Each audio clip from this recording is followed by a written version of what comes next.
On today's show, the Vegas Golden Knights are heading to the Stanley Cup Final. We'll break that all down. Plus, the Pittsburgh Penguins re-signing Evgeni Malkin, and overseas, it's a Canada versus U.S. rematch at the World Championships.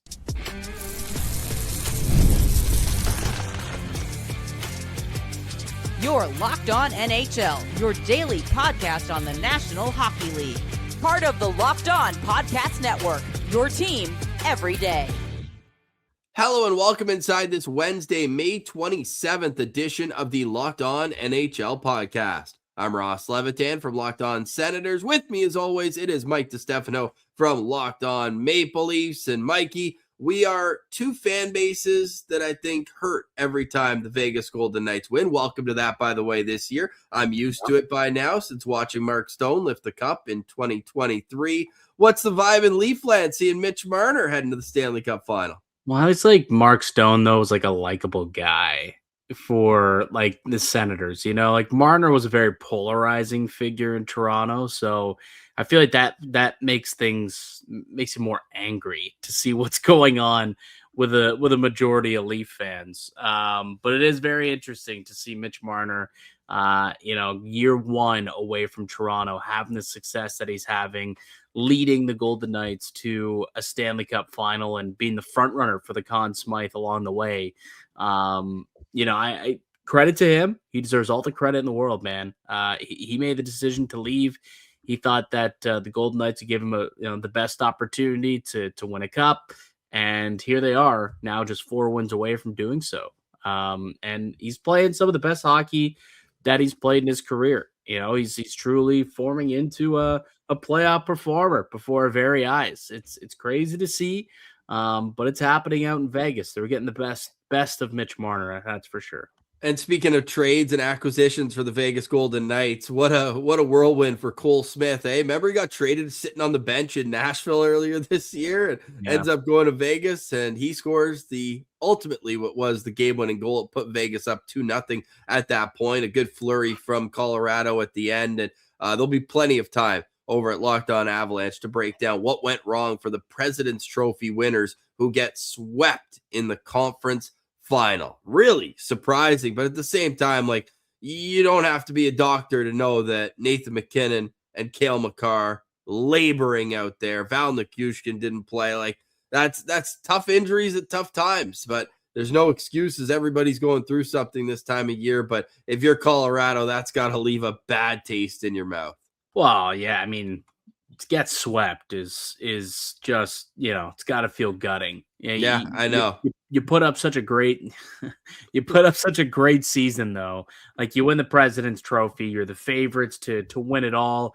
You didn't steamroll, but you quite easily got yourself to the Western Conference Final, and all you had to do was get through Vegas, and they couldn't muster up a single victory. And I get it, injuries obviously playing a large role. It's unfortunate you get this deep into the season, and then all of a sudden your top two players injured, and shells of themselves in the series.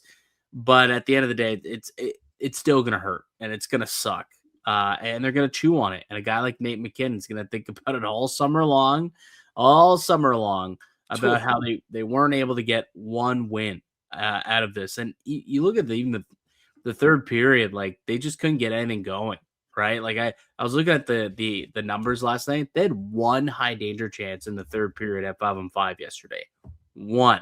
Like, Vegas just shut it down. They scored early, and they just said, that's it. We're going to try and win this game 1-0, 2-1, and they executed their plan perfectly at the end of the day. Carter Hart made some big saves, and unfortunately, the Colorado Avalanche, we thought was going to be a long playoff run that maybe resulted in their second Stanley Cup for this core, out within a week of our last show.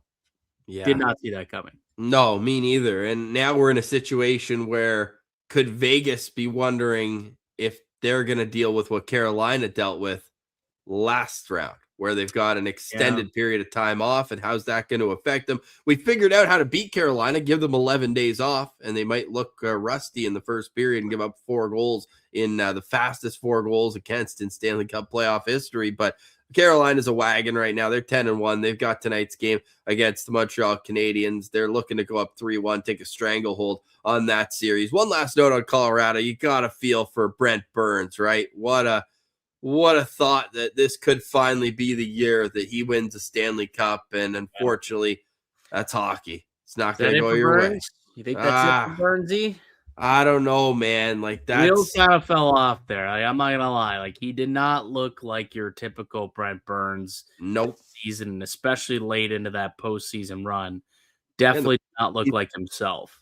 But yeah, he's 40 years old. He'll be turning, or he's 41 as of March 9th. So this is 40 season. So yeah, you got to wonder. But he's a guy who keeps himself in tip-top shape. So we'll see if he wants to go for one more run. Meanwhile, for the Vegas Golden Knights, I mean, right now we talked about Mitch Marner. He's your Conn Smythe Trophy leading in the clubhouse right now, plus 180 over at FanDuel. But they're getting contributions from all over their lineup. They're so deep. They play so hard, so on top of you. Tomas Hertl, after not scoring in seemingly forever, he decides that he's going to score some big goals in the playoffs. That's been a big boost for them. But like, the way that they're able to spread out, like Barbashev will step up with a big hit, and then Dorofey, just a goal-scoring machine.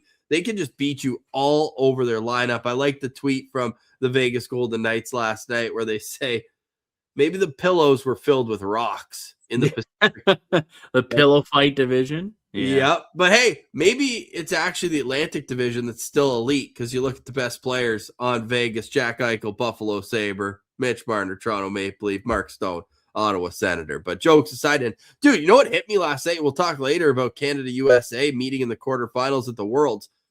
There was a lot of players in that series from the gold medal game in the Olympics. Like, I had forgotten about Shea Theodore too. Like, half of Canada's blue line was playing in that game between Devin Taves and Cale Makar, and Shea Theodore. Would have been Pietrangelo if he wasn't hurt too, but that's obviously story for another day. You got Marner, you got Eichel, you got Stone. That's just on Vegas's side. Hannafin on the back end.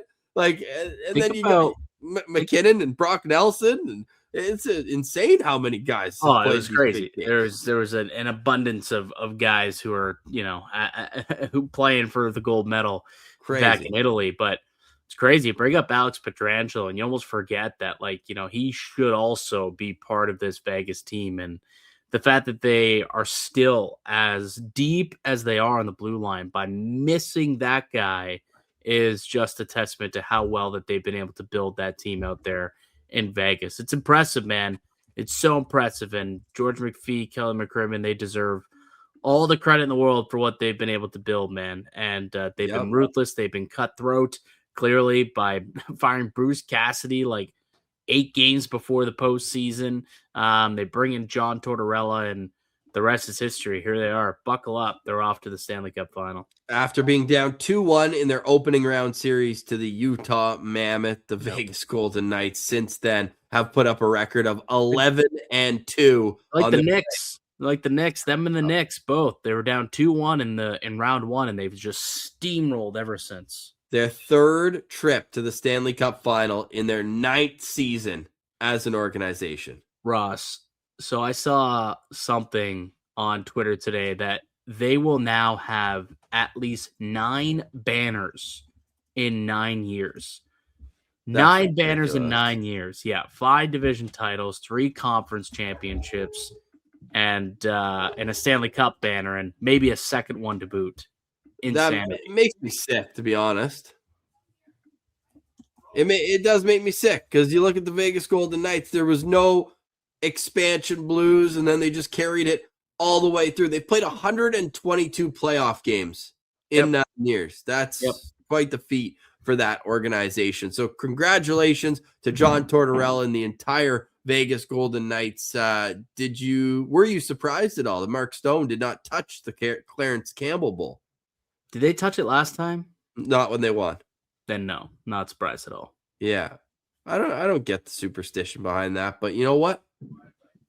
Like, isn't that disrespectful to the great Clarence Campbell? No. It's like, no, we don't want this trophy. We're good.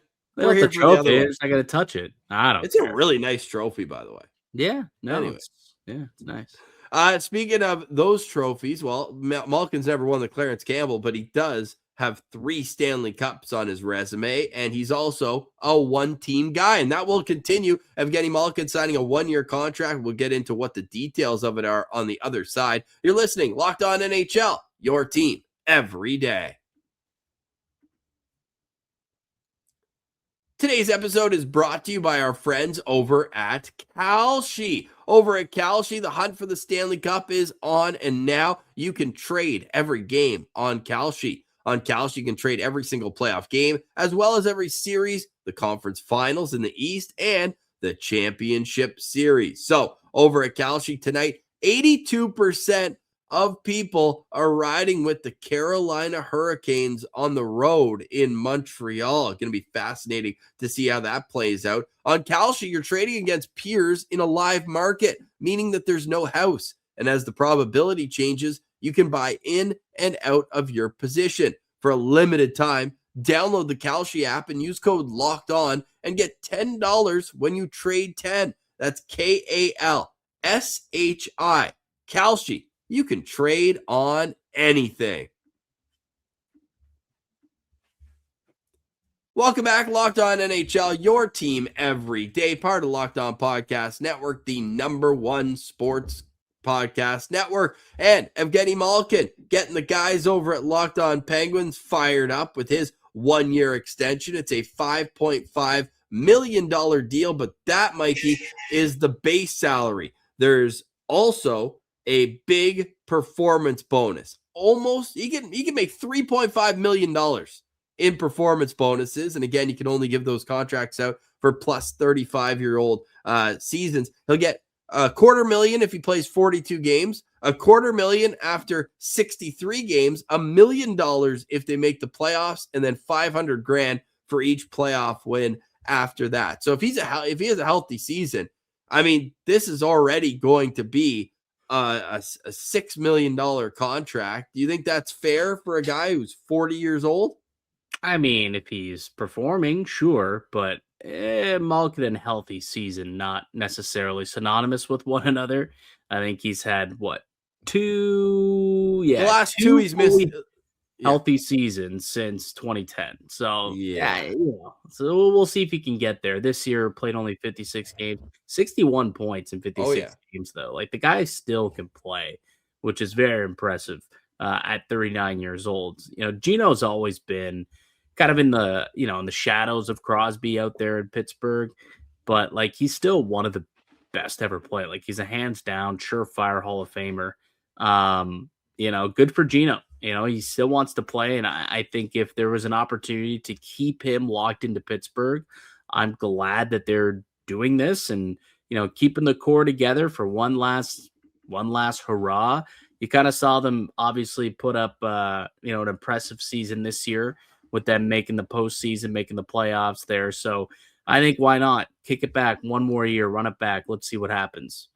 I'm not trying to compare the two, but do you think this maybe, I don't want to say helps, but do you think Ovechkin sees this and says, "Oh, Malkin was picked one pick after me. He's coming back. I want to come back." I think Ovi's coming back anyway. I don't think this mattered. I do think that he's coming back regardless. He kind of alluded to it at the end of the season there that he was that he didn't think he was done, playing for the Capitals. So I think Ovi's come back regardless. I think the way that he was able to continue to score goals this year probably feels like he still has an opportunity to score, come back, and get the overall scoring title, most goals in playoff and regular season history. I think he's only 14 shy of that or something. It's a very gettable number for him at this point. And so I do expect for him to return. And then he probably still has enough in the tank to go out and play one more year after this in Russia, which is maybe that's the plan. Maybe him and Gino both want to play one more season in the NHL, and then they can both go play one last little hoorah in Russia together and play for Dynamo or whoever the hell they want to play for. Yeah, I'm happy the Malkin's coming back, though. I mean, what a bounce back season. He only had 50 points 2 years ago, and for him to be able to come out, be over a point per game, super impressive. Obviously, the city of Pittsburgh has to be thrilled. You get one more run with these three guys, and the way Kyle Dubas has been able to make the team younger around them, you can actually now see a future beyond these three, but to keep them together while they're still performing just makes a ton of sense. So good deal overall. I think that if he does hit some of those bonuses, obviously the organization, the fans, everyone will be happy if you make playoffs and then win rounds. So that's where a lot of the bonuses come from. But you're looking at a I would say likely $6 million cap hit at the end of the season. The 63 games, though, might be an interesting one. Usually it's even numbers. Kind of funny. They went with 42 and 63. I don't know if they were looking through his game logs and saw, or his season logs. They were like, oh, Yeah. 56. Let's put the 63 as the bonus. Well, I wonder if it's like, well, he was in suspension away. Would that be 75% of the season, 63 games? Oh, maybe. Keep in mind, there's 84 games next year, too. Right. So 42 would be half the games. Maybe that's 75%. There you go. Yeah, there you go. You're a math guy here, Mikey. Jeez, don't let anyone tell you differently. But before we turn our attention to the World Championships, quick thought last night at the Memorial Cup. Did you see that play, Jordan Tourney stomping on the blade of Christian Humphreys? I could not believe what I saw. And anyone who's played hockey, you've been in a scrum along the boards, the last thing you're thinking about is stomping on a guy's skate. That was outrageous. Yeah, I did see it, and obviously it's a bad look. It's definitely a bad look. He ended up getting booted from the game, clearly. Booted, no pun intended. Yeah, no pun fully intended. Like whether or not he was trying to, buddy. I don't know. Like I guess you just hope that he was just trying to jar the puck loose. I don't know, but yeah, boneheaded move. And I was like, who is this kid? I look him up. He had been a captain in this league. He's already won a championship. He's 21 years old.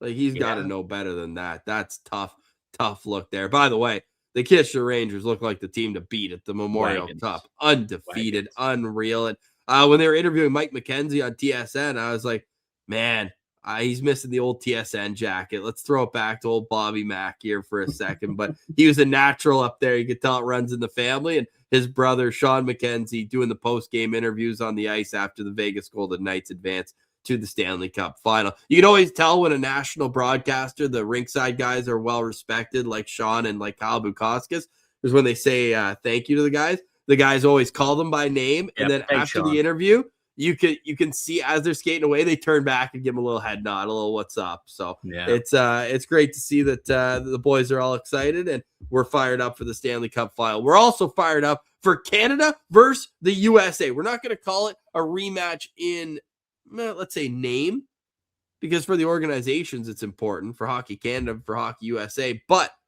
how many players from Milan are even in this game? We'll discuss next. You're listening to Locked On NHL, your team every day. Today's episode is brought to you by 5 Hour Energy. If you've got a sweet tooth like me, you know how tough it can be to find the perfect treat without all the sugar. That's why the Fruity Rainbow 5 Hour Energy Shot brings a nostalgic flavor back in a whole new way. Fruity Rainbow 5 Hour Energy Shots treat your taste buds to an explosion of fruity flavor with a tasty caffeine kick. It's a quick, easy way to satisfy your sweet cravings while keeping things simple and on the go. When you go for that zero sugar treat that's sweet tooth approved, you know that this is for you. I like how convenient 5 Hour Energy is too. It's just a small portable shot that you can take with you whenever you need a little pick-me-up. It's become my go-to when I want something sweet without going overboard. You can try it too. You can get candy-flavored chaos with Fruity Rainbow 5 Hour Energy Shots available online at 5hourenergy.com and on Amazon. Welcome back, Locked On NHL, your team every day, part of the Locked On Podcast Network. Heading overseas to Switzerland, where the World Championships is ongoing. Team Canada steamrolling through the tournament so far, but now they get to go up against the United States of America. And you look at these two rosters, Mikey, and we always see this in Olympic years, going back to when hockey players were NHLers, I should say, were allowed to play in the Olympics. They often will then take off the World Championships. That's a lot of hockey, a lot of wear and tear throughout the season. But for Hockey Canada, they got commitments from Macklin Celebrini and Sidney Crosby once again. And this just changes the perception of the tournament, in my opinion, the vibe around the building when you know you're going to get to see the future and still the present of Hockey Canada. And Mike, you actually looked up the stats here. I posted on my Twitter yesterday. You know that between the World Championships last year and this year and the Olympics, Crosby and Celebrini have already played in 19 hockey games together. You want to know their stats in those 19 games? Pretty good. See the goal that they in the third period? Which one? Wow, yeah. Both their goals were sick yesterday. Yeah, the second one, the give and go there. Little backdoor. Yeah, that was just first one was a tic-tac-toe. Dylan Cousins to Crosby to Celebrini, and it was game over. Listening to Crosby afterwards, he did an interview with, I can't remember who it was, but whoever was there doing the interview with him, and he was like, "Oh, how much are you enjoying, playing out in this tournament?" He said, "Oh, playing with 71's pretty special." I'm like, could you imagine being that guy? Imagine being Macklin Celebrini and hearing Sidney Crosby say that about you. Yeah, unreal. And it's like completely accurate though. Like it'd be crazy if he didn't say that. Yeah, dude, this kid's for real, man. Like I was having this conversation. I know you're not like a big hockey card guy per se. No. But like there's this conversation because his cards got so expensive this year, like legitimately were selling for a stupid amount of money. And people are saying that they just couldn't understand why, you could buy a Celebrini card, it would cost you double than it would a McKinnon card, yet McKinnon's having like this all-star worthy season, this MVP worthy season. And I basically got to a point where I'm like, because I think we're comparing the wrong people. Like, I don't think we should be comparing Celebrini to McKinnon. Like, Macklin Celebrini is more so on a trajectory of the Crosbys and McDavids, in my opinion. Like, sure. I think that he's going to surpass Nathan McKinnon pretty quickly here. I'm not going to say he has already. I'm not going to go that far, but I think that he's on the trajectory to get there and to pass him and become, a 1-2 with Connor McDavid in very quick time. Like I think that there's not too long before we're having that conversation of him as, a top 3 to 5 player in the world, if he's not already into the top 10. So it's astonishing what this kid's been able to do. He's tearing it up again for Canada at the Worlds, wearing the C.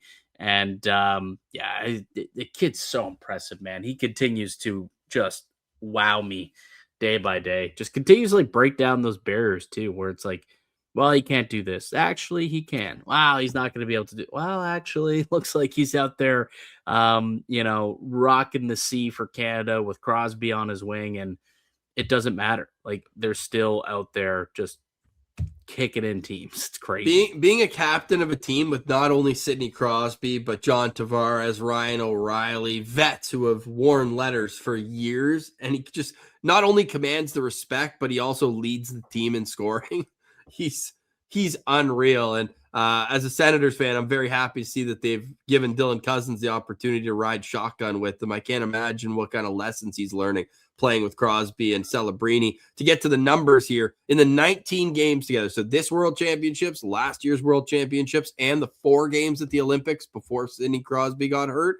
Crosby has 6 goals and 21 assists in those 19 games for 27 points. Celebrini has 13 goals and 13 assists for 26 points in 19 games. Yeah, pretty good. Unreal. Good. But Team USA has turned it around. Now, are their most recent wins against Austria and Hungary? Yes, but they're 3-1 since Matthew Tkachuk joined them. And Matthew Tkachuk is the lone player for Team USA that was at the Olympics that was also in this tournament. And you look at the Team USA roster on paper, it's just not as strong as Team Canada, but it's a 1-game tournament. You got to think, though, that there's a part of, especially Crosby, that didn't get to play in that gold medal game. I think we're going to see Canada roll this game. I don't think it's going to be close. No, I agree, and it's not going to be payback for obviously what happened at the Olympics. It's just not. They're not even. We'll save that for the World. Does the World Cup count, or is the Olympics on a completely different level? No, it's a completely different level. Like even though it's best on best, even though it'll be the best, the same rosters, give or take. Yeah, nothing beats the Olympics. Playing for a gold medal, playing for your country in an internationally sanctioned event. To me, it's just different for whatever reason. Hey, World Championships get a gold medal. Yeah, but even the World Cup only had not best on best. I'm just saying they had like 4 teams in the world at the World Cup, and then when you look like you're talking about the Final Four or no? What was it? No, I'm talking about like the ones that's going to come back next year for the first time. I think it's going to be a 10-team tournament. Yeah, but even still, like just not doesn't have the same cachet for me. It is something else. So, it's not going to be the exact same, but I still believe that Canada's going to want some sort of revenge. And like you said, you've got Crosby, who was, with the team, obviously didn't play in the gold medal game, but Macklin Celebrini did play in that gold medal game and he lost. And there was a couple opportunities he had to score, didn't. And, you'll have a little bit of an easier time, I think, finding the back of the nets with this goaltender compared to the one who was between the pipes back in Italy. So yeah, I think that Canada is definitely going to be looking at it and saying, "Hey, here's our chance to get revenge," and I'm expecting for them to completely roll in this game as well. Like I think we could see this, 5-2, 6-2 final with ease. Yeah, and Jack Reeves been awesome for Canada in goal. He's 5-0 in the tournament. You're expecting Devin Cooley or Joseph Woll to get the start for Team USA? Cooley's been getting the last couple, didn't he? Yeah, he's been awesome. Yeah, he got off a bit of a tough start to the tournament, and they've kind of turned it over to Cooley. So they probably roll with him moving forward. I've been trying on Locked On Sens. I've been trying to find ways to get Devin Cooley to Ottawa as a backup next season. I think he's awesome, dude. He signed for 2 years at 1.35. Like he's a good goalie. Like don't get me wrong, he's not Connor Hellbuck, but he's a good goalie. Good little tandem over there in Calgary. Yeah. I got a couple of my neighbors playing for Team Canada too in my my little community here in Winnipeg. Gabe Villardi's down the street. Dylan DeMello's 1 block over. So hope we get some gold coming back to Charleswood here in Winnipeg. Final note for me here, just on Winnipeg, just because I got to see it. Just going to get a coffee downtown yesterday. Shane Doan in town after leaving the Toronto Maple Leafs. Don't know if anything's going to come of that, but I was like, that's a handsome man. Who is that? And I was like, Shane Doan. That's Shane Doan, former Winnipeg Jet. People might remember. So people say that True North Sports, the owners of the Jets, very loyal, almost to a fault sometimes. They like the old boys club. And why not bring in a former Winnipeg Jet? So keep an eye out for maybe an announcement in the next little while that Shane Doan might be joining the Winnipeg Jets. Obviously got no insight on that, but he was in town, and we'll see if anything comes of that, as he's looking for a new challenge because he didn't want to be anywhere near John Chayka. Fair enough. All right, Mikey. So final score prediction going 6-2 Canada in that game? Yeah, I think 6-2 Canada. What about tonight? What do you think? Canes, Habs? Oh, man. Habs 2-5 at home at the Bell Center. The pageantry is on point, but then once the game starts, I mean, Carolina is so friggin' good. Like, part of me, and call me a hater, I love watching these games, don't get me wrong, but like I'm ready for the Stanley Cup Final. I just think Carolina, like game 1 was not the Hurricanes' best, and now they're ready to play. And you could say it was their worst. Well, that's what I mean. Like they weren't ready to play that game, but they were ready for game 2, game 3, and they limited Montreal to 25 shots collectively combined in those games, both going to overtime at that. Yeah, and last 37 minutes of game 3, the Habs had 3 shots on goal. Dude, they went like 20 minutes with a shot on goal in game 4. Like, game 3. Yeah, Carolina gives you nothing, and even when you think you have good opportunities, they get a stick in or you miss the net just by an inch. Yeah, wild. Like those breakaway opportunities that they had in game 1, like they're not there anymore. So Montreal has to legitimately find a new way to generate offense. I don't know if they're going to figure it out on the fly. So I wouldn't be shocked if we see Carolina kind of win the next couple games and take this in 5, and we could end up kind of seeing a little Carolina Vegas final, which, the TV networks must love a Carolina Vegas final. I know Sportsnet, and you could just tell, no disrespect to the guys calling the games, and it's Chris Cuthbert, a legend of play-by-play, and Craig Simpson. They are cheering so hard for Montreal, and you can hear it in every call and and every excuse for every penalty. They're trying to figure it out. I don't know. Should have been a penalty? I don't know. The one thing that I'll be watching for tonight in that game is, can Montreal stop Carolina's forecheck from hammering Lane Hudson? Because he's at his best when he's able to have time and space, and Carolina's been doing a great job of taking that away from him. One of the things that Marty St. Louis said, and I know the letter of the law, it's interference, but we don't often see it called in the playoffs, but to slow down the forecheck and just almost get like a block in the way. Like, don't allow Carolina to get free runs at Lane Hudson, because have you seen Noah Dobson's numbers this postseason? I know he was injured coming into the playoffs and everything, but he's been a complete non-factor for them. So they've been relying heavily on Hudson, and I'm curious to see what the wear and tear is going to be like if they continue to allow him to get hit hard often. We'll see how it all shakes out tonight. Looking forward to that. Looking forward to tomorrow. And by the way, if you are curious to watch that game, it will be a my time. Okay, 10:20 a.m. game tomorrow. Canada, U.S. That's Eastern time. 10:20 a.m. Eastern tomorrow. Canada versus U.S. The other quarterfinals, Finland versus Czechia, Switzerland versus Sweden, and Norway versus Latvia. All right, that's it for us today. For Mike DiStefano, I'm Ross Levitan. This has been another edition Locked On NHL podcast, your team every day.